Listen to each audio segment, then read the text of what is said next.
Isa ang mga Filipino sa dahilan ng pagsali ni Karl Anthony Towns sa World Cup at napatagalog pa. At Thompson Ramos connection naman ang nagpabilib sa Mexico. Yan ang ating mga pag-uusapan para sa video natin na ito.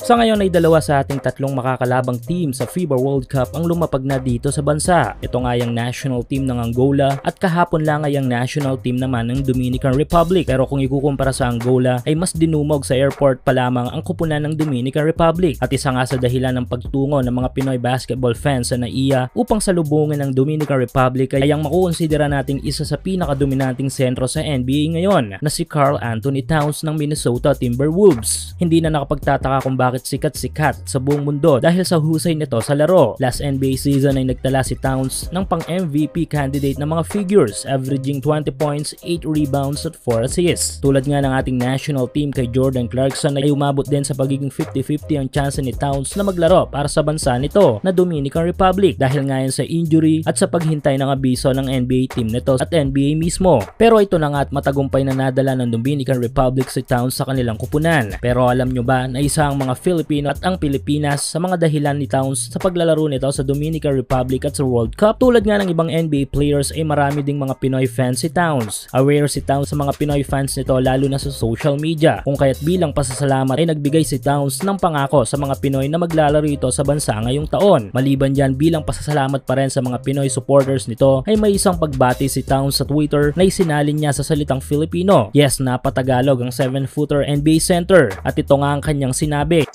Mabuhay!